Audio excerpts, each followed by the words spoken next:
Hi, everyone. Oh, those lights are really blinding, so I can't see all of you.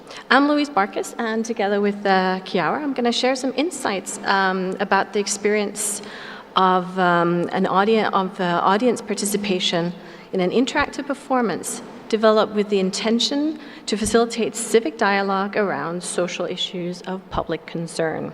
So I'm also just going to acknowledge our co-author, Maria Normark, who's here in the audience today. All right, so the focus of this presentation is mainly on three different issues. Firstly, what it means for audience members to reflect together through a technology-mediated performance. And so following this, we're going to take a closer look at the transition from being audience members to being engaged, participating citizens, and how this becomes the essence of civic dialogue on societal and political tensions. So finally, we're going to discuss how this relates to HCI as an emancipatory practice concerned with people's quality of life and enabling participatory experience in relation to their issues of concern. So let me just give you a little bit of background of this interactive experience. In 2013, a number of riots, they broke out in Stockholm's suburbs. This happened in a number of low-income, immigrant-heavy suburbs. The riots were heavily reported in the media. You might even have heard about it, even internationally, due to their severity. There were several suburbs that were hit. So as a way of reflecting on these riots and to provide an alternative viewpoint from the mainstream media, one theater director created an interactive performance called Hyman that we then studied.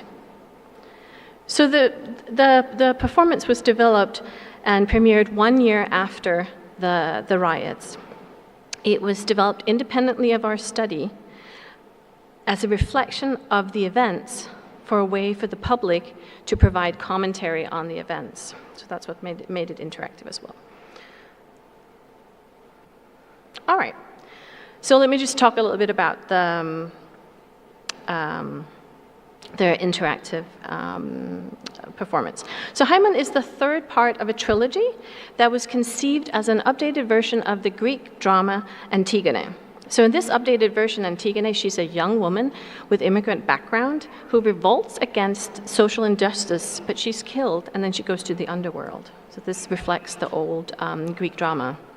The underworld in this updated version is represented by the subway system in Stockholm. And this is where the play is to be experienced. It's experienced through a mobile app, basically. So the audience, they enter the deepest subway station in Stockholm, where guides, they show the audience members to the train, the first coming train, and they're instructed to start the app once the train starts moving. So the app then starts a filmed theater play. So the upper right corner is a scene from the play. So the rhythm of the play is synchronized with the different stops on the subway ride. And you have to know that the Stockholm subway is very, very precise, so this is actually possible. Each scene ends when the train reaches a new station. So the subway takes the audience members to the suburb where the riots, they broke out. But in between the scenes, and this is where we get some interactivity from the audience members, they're asked a set of questions relating to the experience of the riots. So these are the questions, these are the 4 questions that are being asked in between the different scenes. So the first questions are, how do we create change? Why was Husby, and this is the suburb that they're going out to, where the riots took place? What gives you strength, and what's the truth? As you can see, so the top 2 questions are more about the actual riots, where the 2 bottom questions are more about the actual experience of the play. The audience were given 45 minutes to answer each question before the next scene resumed. Okay. When the audience exited the train at the final station, they were greeted by a choir. I just want to show a picture. The choir is on the lower right-hand side that are actually reciting some of the questions, some of the answers that was provided. So how did we study this? For this study, we observed 2 separate performances on the day that it premiered, with a total of 40 participants. We also had 18 audience members filling in mini questionnaires, and we conducted 6 interviews with audience members after their experience. Finally, we looked at some of the log data from the answers in the app. We had 276 entries. I'm just going to briefly say something about the audience members. They mainly came as groups of friends or a family, and many families that had brought children, mostly from 7 years and up. And in terms of motivational factors for taking part of this performance, it was clearly 1 out of 2. People were either interested in interactive theater, particularly alternative performances, or they had some kind of connection to Husby, to the suburb where this took place. All right, and now Chiara is going to take over and talk about some of our findings. Sorry about this.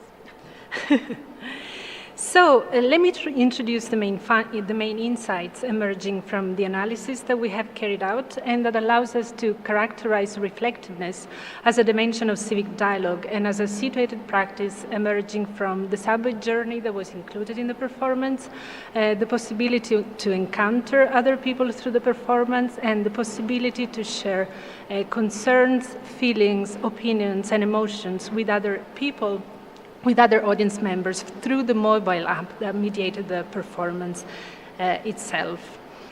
So the first theme that we introduced addressed the role of the journey in the performance. First of all, it contributed to creating a collective experience, as audience members, for instance, tended to sit on the same end of the train, and through the journey became aware that they constituted a public, that is to say, a group of concerned citizens that might not know each other, but who come together on the basis of a common interest or concern. And as such, they distinguished themselves from the other regular passengers that were also present on the subway train.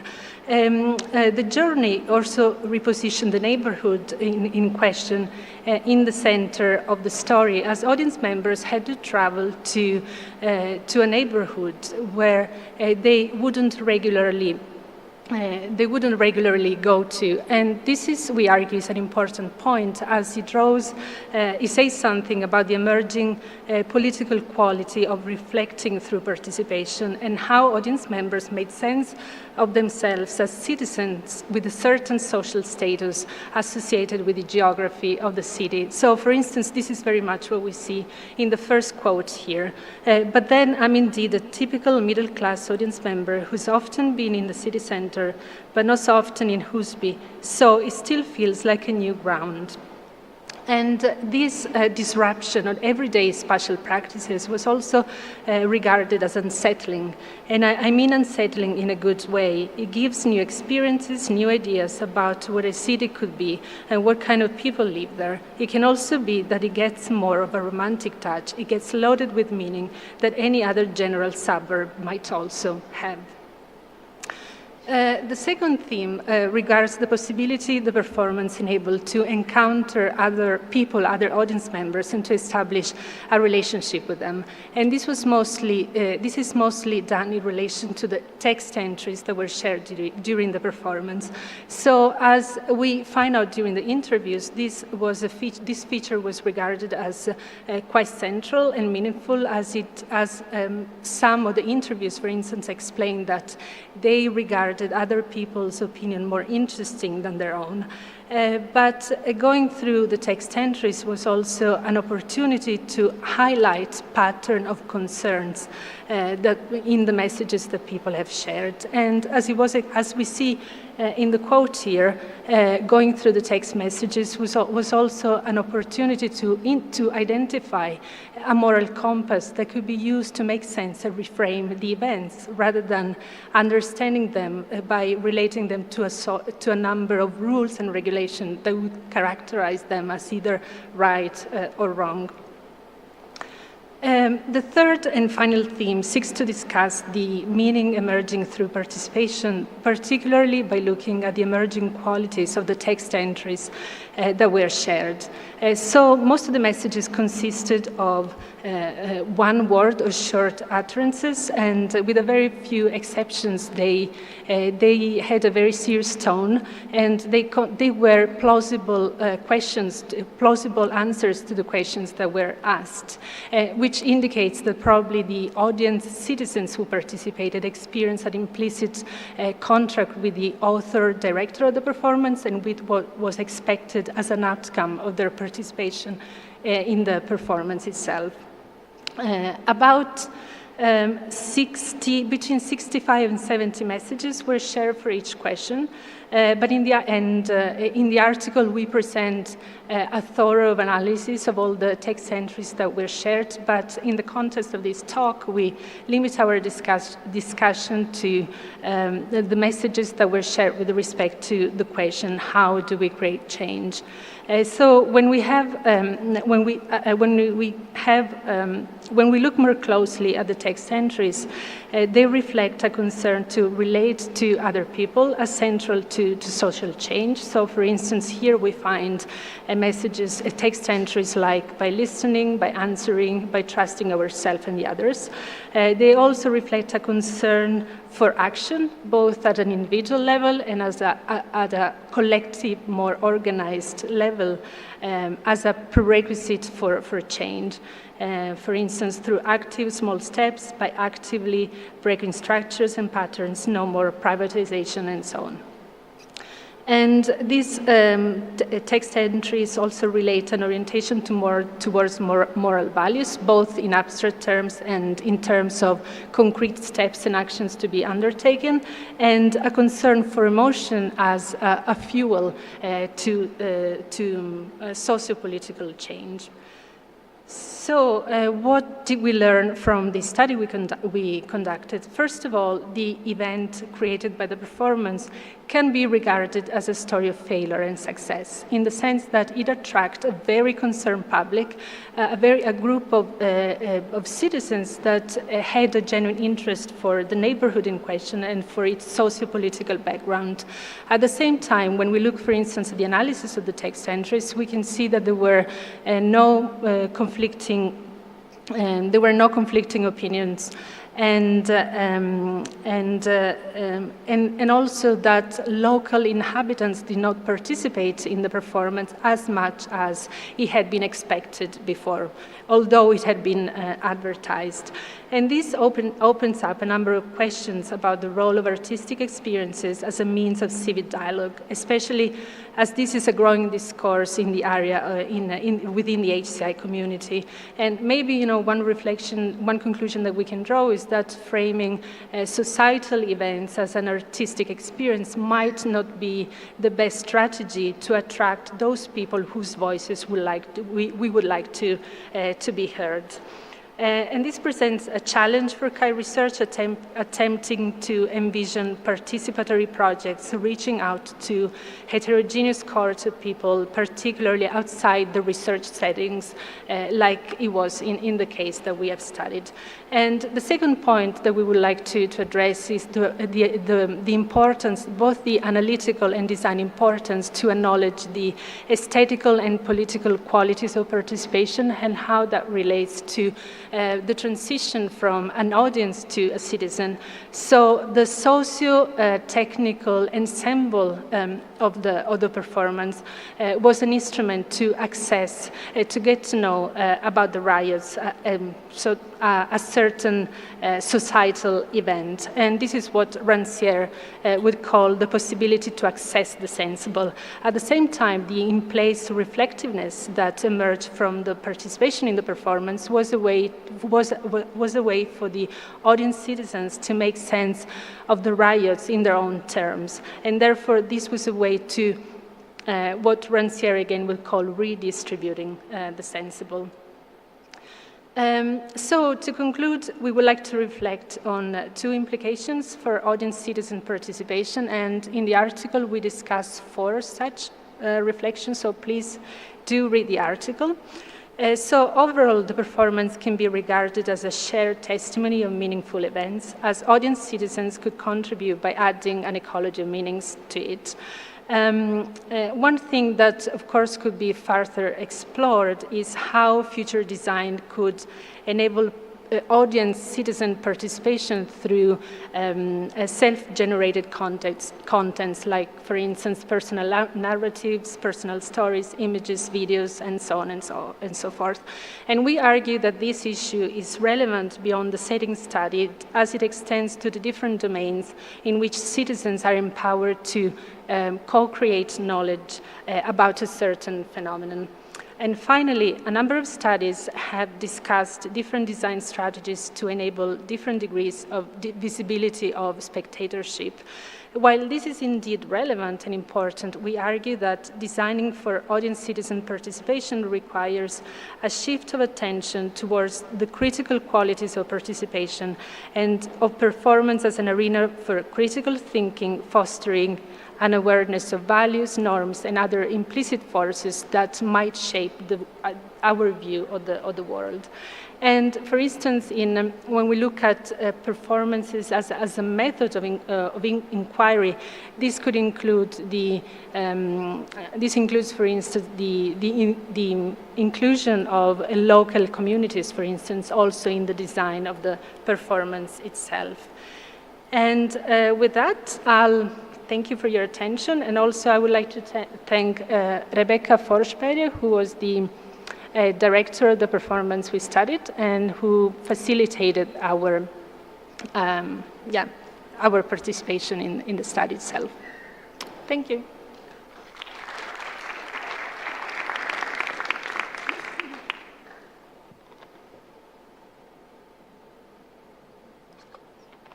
Hi, I'm Claudio Pianis from IBM Research. I'm a little confused, but that's good. Okay, but I mean, you're having a situation of a performance which has the political view of the performer, of the people involved in that, driving that, and somehow you're using very neutral tools to analyze that, which seem to me. The techniques, the content analysis, all the stuff that we normally do.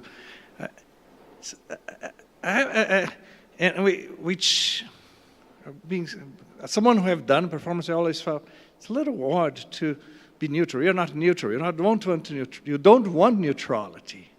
So why that's appropriate? Yeah, I see your point. Well, that's because we have studied this setting also from the point of view of the participants in the performance itself. So we haven't analyzed, for instance, the formal properties of the performance itself. I mean, of course, tools are never neutral, and they influence the way we do things and the way we think about things. Like, for instance, like in this case, like, of course, the design of the mobile app that was included in the performance really had an effect in the way things were shaped.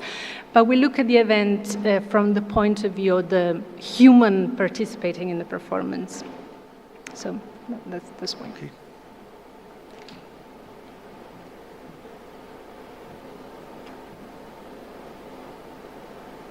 So I'll just want to ask another quick question before you go away.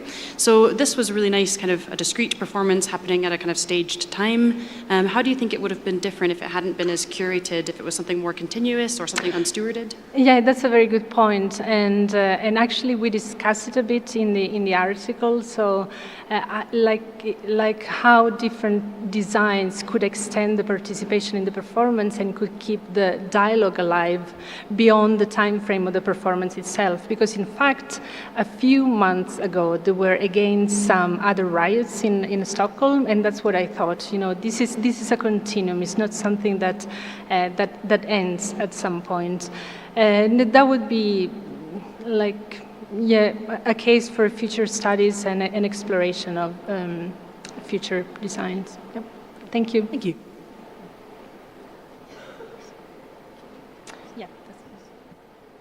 Thank you.